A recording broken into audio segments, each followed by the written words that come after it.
our PC candidate for Vermilion Lloydminster, our next MLA, Dr. Richard Starkey.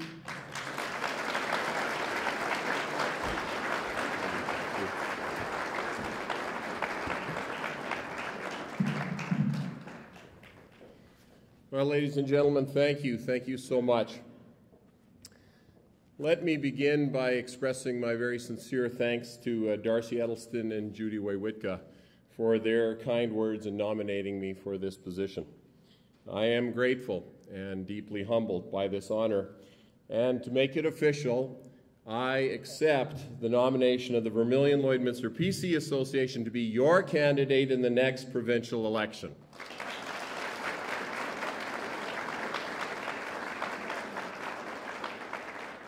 Now, as your nominee, I will be honored to speak on your behalf, and as my first task, I want to express our collective thanks to Lloyd and to Bev Snellgrove. Bev is not able to be here, but to both of you for your 11 years of faithful service to the people of this constituency.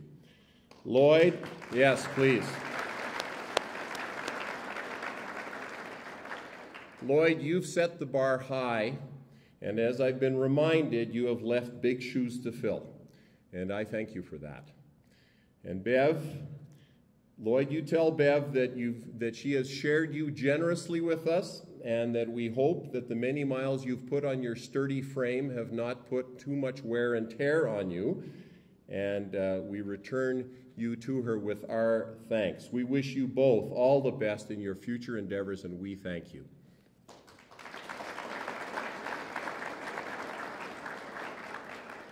And so now, my friends, let's talk. Let's talk first about why I'm running, why I decided to take this step at this point in my earthly journey. They say that you should find your passion and then you should follow it. Well, I have always been passionate about Alberta, the province that we call home.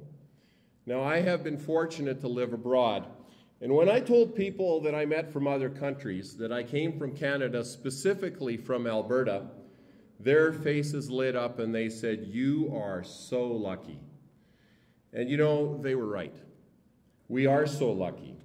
We are so fortunate to live in this province that is richly blessed with landscapes and resources unparalleled anywhere on the planet.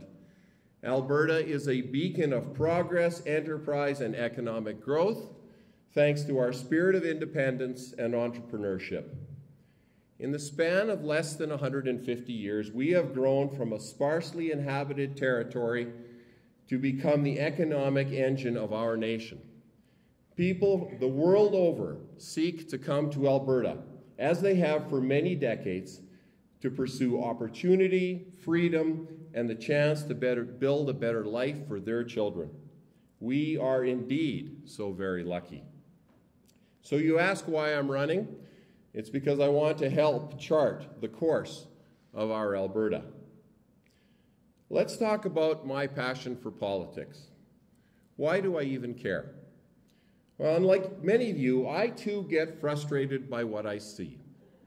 In the halls of government, there is too much disagreement and not enough discussion, too much confrontation, not enough consultation. There's too much showmanship and not nearly enough statesmanship. There's too much talking, not enough listening. Too often we discover scandal and corruption where we had hoped to find leadership and vision. It is small wonder that so many of our young people have no interest, and those who are not so young have lost interest. Now, when I moved to this constituency, we had the very good fortune to be represented federally by Don Mazankowski. He is my political role model. Don was a man of the people, and he was never too busy for anyone. He possessed the unique ability to be effective while holding true to his principles. And after 25 years of service in Ottawa, Don left office with the respect of political friends and foes alike. Now, Don gained that respect by simply listening to and respecting what the other person was saying, even when, and especially when, they didn't agree. Now, I know what some of you are thinking. You're saying, "Richard, you're naive. Richard, you're too idealistic. What you're saying sounds good, but nothing ever changes." And you may be right. But I would rather aim high and set lofty goals and risk falling short than to set low expectations only to find out later that much more could have been accomplished.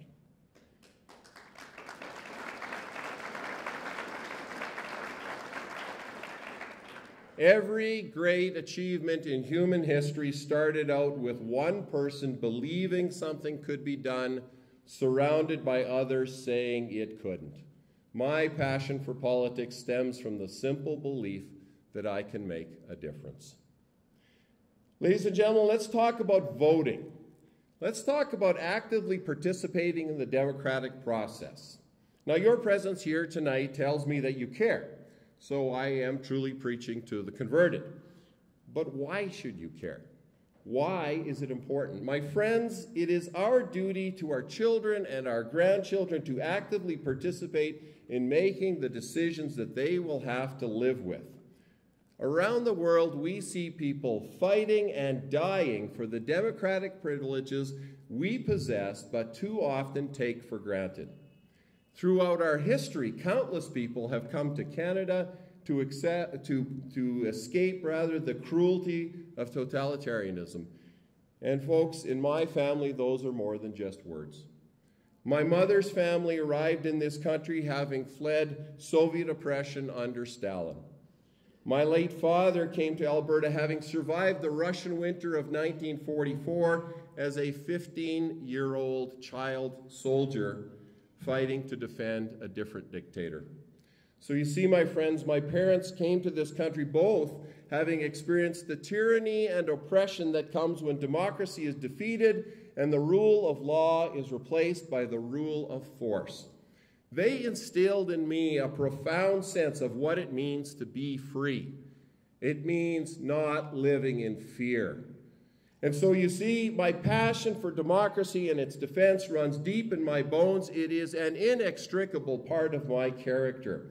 As Canadians, our right to participate in the democratic process was defended, bought, and paid for by the blood of our soldiers, shed at many times and in many places.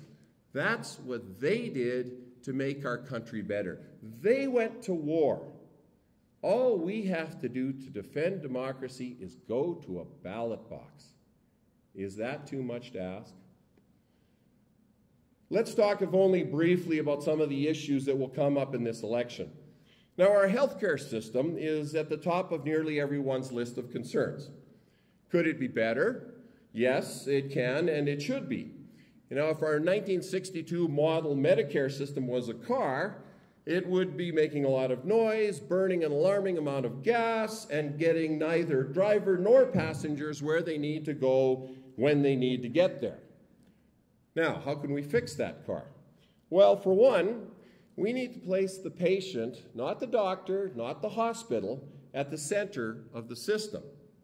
Now, that sounds very simple, and you may well ask what a poodle mechanic knows about all of this. And I will tell you that we built our veterinary practices on a patient-first model. And nearly every day in my clinic, someone told me, "My dog gets better care than I do." Or they'd say, "I wish you were my doctor." Folks, that needs to change. And I'm convinced we can make that happen.